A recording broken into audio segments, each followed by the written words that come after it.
Good morning, everybody. I would say, but then again, it's not exactly morning, but we'll get to that later on. This video is going to be titled something along the lines, what you need to know about Smash Bros. Or what no one will tell you about Smash Bros. We'll go with that one. I like that one more. So first, we're going to go ahead and get started. There are quite a few things that you need to know about the game before you buy it, or even if you already own it, some things you might not be aware of yet. Okay, so number one, most important, expect a hell of a lot of rage, a lot of anger. Even if you're not even normally an angry person, something deep down inside of you is just going to surface, and then you'll realize that rage comes with a lot of things that it normally wouldn't come with, such as trying to unlock your favorite characters and getting your ass bodied by your favorite character before you can even unlock it. That's probably one of the most important things that you need to be prepared for. Or when you're finally blessed to get a legendary spirit pop up on the spirit board, and then you fight it, and it's so ridiculously powerful that you have no chance at defeating it at all whatsoever, and you get bodied, or you get it down to the very teeniest, tiniest amount of health left when it's a stamina battle, or their damage is like over 200, and then they just hit you one time and you're at 50% damage, and you go flying out the map and you die from a critical attack at 50% damage. Doesn't make any sense. Still don't understand how that's possible. Or you can expect a lot of rage when you get online and quick play, and then your global smash power is like really high. Like this is the second week after the release. The release was like last week or something, somewhere close to last week. Maybe it's been like 8 or 9 days. I don't know. I'm losing track of time here. I've been staying up all night playing the game. I've been playing it every single day, all day. No idea.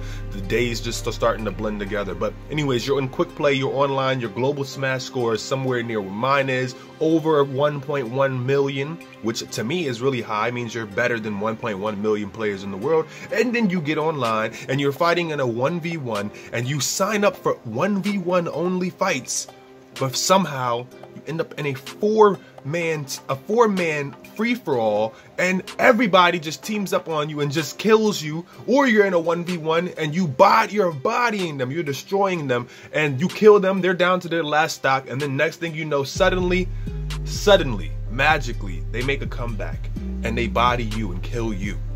And it's actually absolutely ridiculous and shouldn't have happened, and you were supposed to win the fight. Expect rage. Expect lots of rage, lots of anger. You're going to get mad at this game. The CPUs are way stronger than they've ever been before. A level 9 is not a regular level 9 anymore. Fighting a level 9 in this game feels like fighting a tournament player at EVO or some crap. Just wanted to make sure you guys know that. It's extremely important. Now moving on to the next one. So this one, I had a battle in my head whether or not it should be number 1 or number 2. But I think it's safe to say that this is going to be number 2, because this is not going to be happening to everybody, but it is happening to me. So here's my beautiful Switch right here, right? You see, I would just unlock the Alolan Vulpix in the Spirit board mode. I'm gonna go over to the settings right quick and just show you guys something. This is something you need to expect, and I'm telling you this because it's extremely important. Do not click away from the video yet. If you click away from the video right now, you're a loser. No, but anyway, seriously, look, watch this. I'm going to press. Look at that. You see that? It's drifting. It's moving on its own. No one is touching that stick. Look, watch. Look at that. Holy crap. Wow.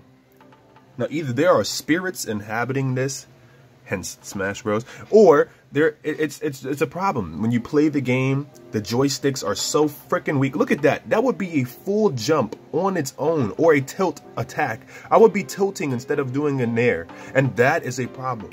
That is a huge problem right there. Nintendo, what the freak? Why are the Joy-Cons so cheaply made, or not even cheaply made. Why are the joysticks not able to take a beating? And I don't be jamming around and smashing on my joysticks, you understand, but I do play kind of a little bit rough when you want to get your favorite combos or your favorite attack. You can't just be pressing it softly and moving it barely. Come on now. Why is that a problem? Why do we have to go through this in 2018? Doesn't make sense. To me, it just feels like, Nintendo, you can make such a beautiful console like that. Look at that. That's so beautiful. And it's almost virtually indestructible. You can't break this thing for the love of Christ. Like, seriously, you can throw this thing across the room, throw it on the concrete, and it's not gonna break. The only thing that's gonna break is the Joy-Cons. And I don't understand why the Joy-Cons break so easily. Just saying. Now, I'm not telling you go throw your Switch and test this out, but I will guarantee you that the screen will never crack because it's made out of plastic, and a hard-ass, tough-ass plastic at that. But the thing that's going to break first is the Joy-Cons. And the Joy-Cons, they break just by you just regularly playing it. I noticed this is my third pair of Joy-Cons that I had to buy because the same drift problem keeps happening on every single Joy-Con that I get. I play a lot of Monster Hunter, I play a lot of RPGs, a lot of games that involve holding up for long periods of time when you're running around on the map and stuff and exploring, and you know the camera's behind your character, so you gotta hold up. And this is the result. This is what happens. It happens all the time. Every single Joy-Con that I've owned, and now this is the third pair that this happened to. I'm gonna have to get another pair. Or I'm not gonna get another pair. I'm gonna go take my ass on Amazon and I'm gonna buy a new joystick and replace it and open this thing up myself and replace it. But that's $10 more down the drain, and yes, that is something that you need to be prepared for. If you're going to be playing Super Smash Bros. Ultimate, prepare for your joysticks to break, and when they do break, blame it. When you lose, blame it. Blame it, blame it, blame it on the joystick. And I'm telling you, that's the best way to go. Trust me, blame it on that, because nobody can tell if it's real or not. The third thing that you need to be prepared for, I mean, this is kind of like the fourth thing, but it's the third thing. The third thing that you need to be prepared for is the slimy, greasy sweat that will build up on your console when you're playing in those intense 1v1s or those intense free-for-all matches, and you're just putting in your best effort, and then your thumbs start to slip off of the joysticks, or your fingers just start to, oh shit, oh. I'm not losing this one, not today. Oh no. Number one, first place, baby. Yeah. Oh.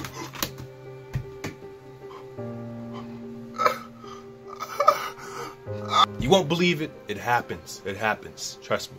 And I'm here for you. I feel your pain. I feel your pain. Now, this is the fourth thing that you need to be prepared for. And this is kind of important a little bit.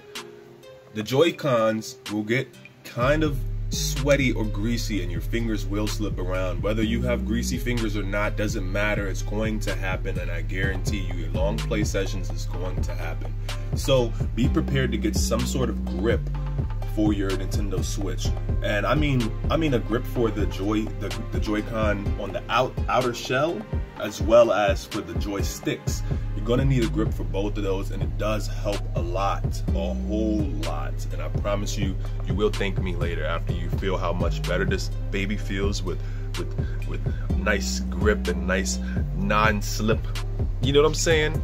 It can take you from a level 7 CPU and turn you into a level 9 CPU. I just want to make sure you understand that. All right, last but not least, definitely not least, this one's pretty important too. If you just have a hard time with this Nintendo Switch, playing it in handheld mode or anything like that, you're gonna want to get you a pro controller. And I can promise you, you will not regret it. I can just say this, playing on this thing is much better, 5-6 times better, and that's a drastic amount. My hands don't cramp up. I don't have to worry about sweat or anything like that as much. It feels much more comfortable. My gameplay mechanic skills, techs, and all that other good crap is increased by much more. My reaction speed is increased by much more, and it's much more durable. You can go like and not worry about it breaking your joysticks or breaking your controller or anything like that. And I mean, seriously, if you're going to buy the game for $60, you might as well save up 120, because you're going to really need this, and I'm not joking. I just want to make sure that you guys know it. Even if you have the game now, try out playing Smash Bros with a Pro controller. You will thank me. You would thank yourself. You would wonder why you spent your time playing with this Nintendo Switch Joy-Cons attached to the side, or playing them with them attached to the little mini controller rail thingy that comes with the Switch. I don't even remember what that thing is called, but you get what I'm saying, hopefully. This should be like the #1 sign to you that these Joy-Cons are not made to be played with Smash Bros or any type of serious, intense fighter game. You look at all of the tournaments all over the world, every single tournament for Smash Bros, every single tournament for Splatoon. What are the players using? They're using Pro controllers that are provided by Nintendo themselves, which tells you that Nintendo did not intend for us to play with the Joy-Cons either attached to the Switch or attached to this controller. That was just kind of like a little gimmick, a way that they just marketed it or whatever to make it seem more user-friendly. But I'm telling you, this Pro controller is the real deal. I promise you, your hands are going to just have an orgasmic feeling when you touch it. You're going to be like, ooh, yeah, Pro controller. It's going to feel really good like that, seriously, watch. And if that doesn't happen, don't come for me. Don't sue me. I'm just telling you, sue Nintendo if that doesn't happen. They're the ones. Yeah. No, I'm just kidding, but still. I promise, look, all jokes aside, being serious, get a Pro controller. You're gonna need one. It's not gonna break as easy. I've been playing the crap out of my Switch. I tested the Pro controller's joysticks and they're perfectly fine still, and it still works. I've been playing on a lot of games that are RPGs that require you to hold up all the time. Still hasn't broken. So get a Pro controller if you don't have one, if you don't want your joysticks breaking. And that's just about it. That's all the things that I have to say about Smash Bros that you need to know. Also, you need to know that jump into Spirits mode. Because Spirits mode, you're allowed to unlock like many different things that makes the game much more fun, much more customizable, and it doesn't feel like the same experience as all the other Smash titles. With all that being said, do me a favor, thumbs up the video for me so we can get this put out there so more people can see it, so we can save more joysticks and Joy-Cons, and so we can get more people to get Pro controllers, so that way we have better players playing online, and thus making the whole community become better as a whole, and then thus creating more of a tournament-based environment. Thumbs up the video for me, subscribe, turn on the notifications. I do live streams all the time, 24/7. And feel free to go down in the description and go to my Discord and jump in the Discord so you can find other players to play with. We're creating clans inside of the Discord. We're creating teams. We're doing tournaments and things of that nature. So feel free to go down below, join our Discord. You're gonna have to wait a couple minutes, maybe an hour or so. One of the moderators will give you a role, the Smash Bros role if you request it, and they'll also give you the Shinobi family member role. That way you can chat in the exclusive chats and whatnot. But take care of yourselves, everybody. Thank you for watching. Peace out. Stay healthy. Stay happy. Peace. Woo!